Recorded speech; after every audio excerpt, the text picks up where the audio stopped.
Hello, thanks for stopping by. My name is Jerrel. I'm the developer of the Silver Falls games. You have one of these things sitting around? I put in a bit of extra work so I can get the upcoming Silver Falls Ruby River to be compatible with the Circle Pad Pro. I wanted to do a quick check-in to let you know how development is going and to answer some frequently asked questions that I've been receiving recently regarding Ruby River.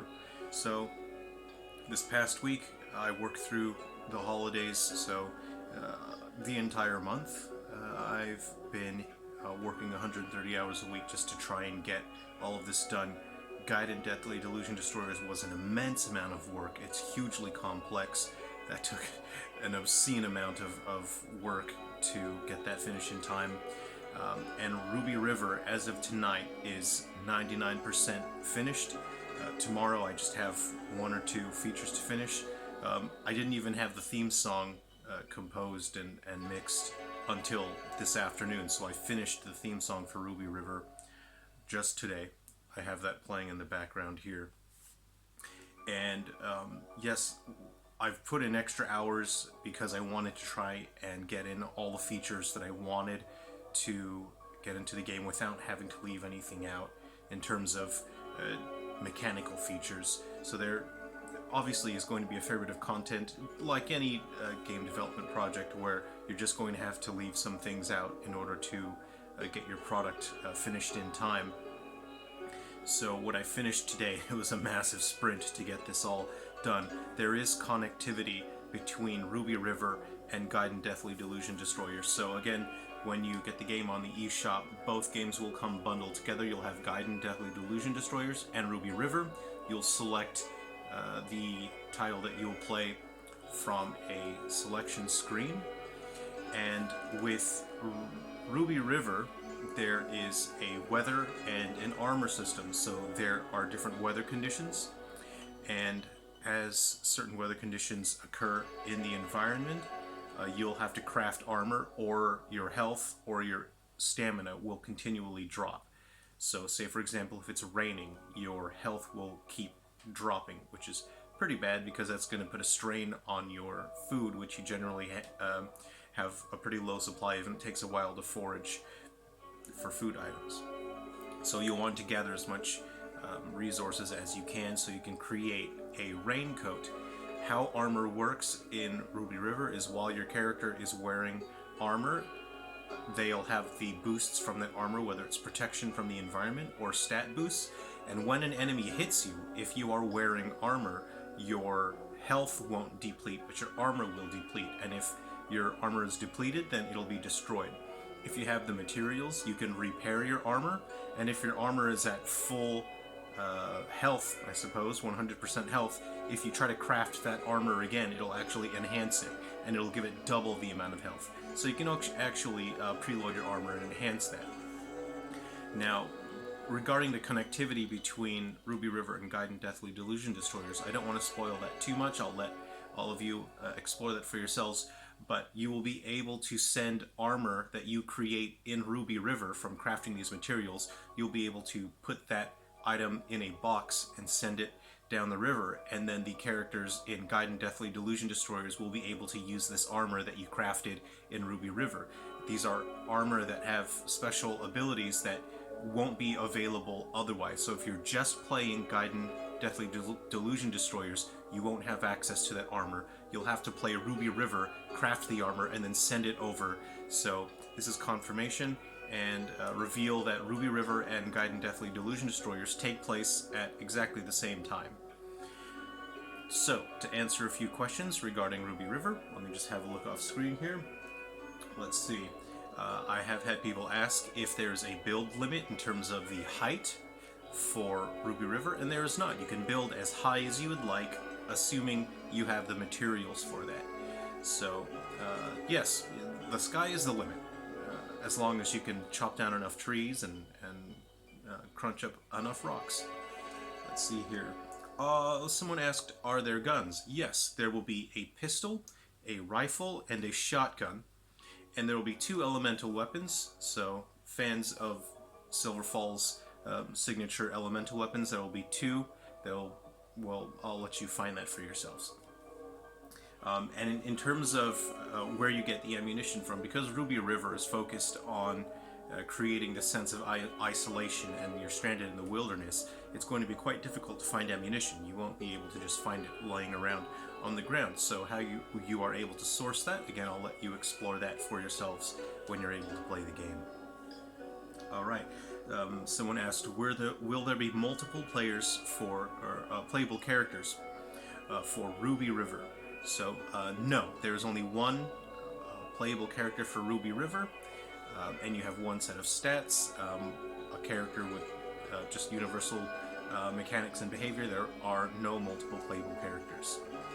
If there were multiple playable characters, I would enjoy creating that, because I would be able to implement characters' different strengths and weaknesses, and I would have specialized skills for that. But that's not the type of game we're going for with Ruby River. Let's see, are there differences between the new 3DS and the original 3DS running Ruby River? The core experience of Ruby River will be exactly the same on the new 3DS and the original 3DS.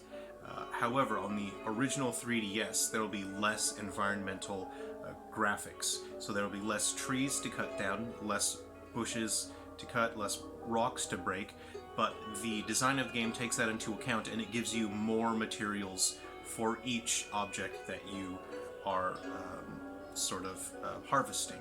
So you won't be missing out. You'll be getting less materials than someone who is playing on new 3DS hardware. You'll still be able to build the same amount.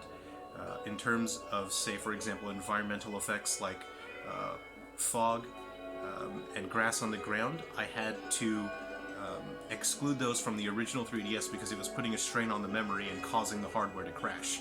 So that means there's going to be very minimal grass on the ground and smaller environmental details. But on the new 3DS it will be significantly more visually detailed, but the core gameplay will be exactly the same. And all of the same building templates and buildable objects will be the same across both hardware. Okay, someone asked, they noticed the jump button on the touchscreen in a screenshot that we shared, and they asked if there will be physical buttons or if the game will use the touchscreen only for things like jumping. So, that depends on your controller setup and your settings. If you're using the new 3DS hardware, so by default, let's see here. By default, you will use the face buttons to control the camera. This is something that has been requested from many people ever since I did 3 Down Stars. People were asking for a game of this style, and they wanted to be able to use the face buttons to control the camera. So I've created that in a way that feels responsive.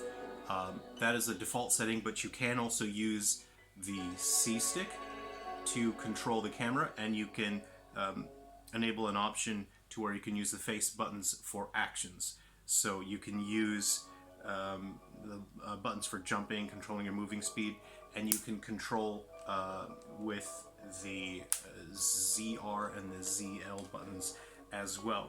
Now, if you are using a Circle Pad Pro, you can also use the ZR and ZL buttons, and I think this thing is so comfortable to use. This is really fantastic. You can use that to control the camera as well.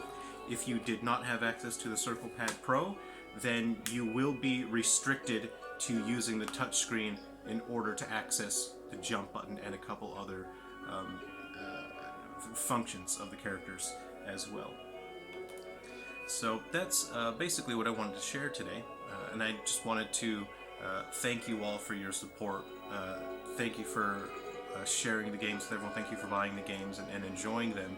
And I hope you are enjoying the update version 1.69 that launched a couple days ago for 3 Down Stars. I'm hugely grateful to Nintendo for continuing to support Silver Falls. They've been an incredible partner for us, and they've done so much to help me try to get these games out to you at the very end of the 3DS and Wii U life cycle. So I feel like this is something that we can really enjoy and celebrate, and it looks like video got cut off for a second. So I believe I just mentioned that our upcoming titles, White Inside's Umbra, Undertakers, the fix for Guardians and Metal Exterminators. All of these are in Nintendo's approval process right now. Hopefully they can launch. As of tonight, Ruby River is basically finished. Again, I have one more minor feature to implement and finish tomorrow, and then we will be doing final testing with our testers. So I'm very excited. It should have been basically impossible to bring Ruby River to the original 3DS because it is packaged with Gaiden Deathly Delusion Destroyers, and because of the limitations and strange quirks of Unity for 3DS, there is a significant amount of data that I cannot unload that is always present in memory. And Unity was not designed for the original 3DS. So bringing a large-scale open 3D environment with so much complexity and so much in terms of features and functionality mechanically, it should have been impossible on the original 3DS. But it has been an incredible effort, and it's basically finished now. So I'm very excited. We just need to make sure everything works properly. Both games, Gaiden and Ruby River, on the original hardware, they are walking such a fine line. They're only kilobytes away from crashing the hardware, so it's the absolute best, and it's the most that I could have done on original 3DS hardware. So I look forward to sharing these with you soon. And if you enjoy reading, feel free to check out Heavy Shadow. I posted chapter 18 recently online, and that is free to read at silverfallsgame.com. So all 18 chapters of Heavy Shadow so far are free to read.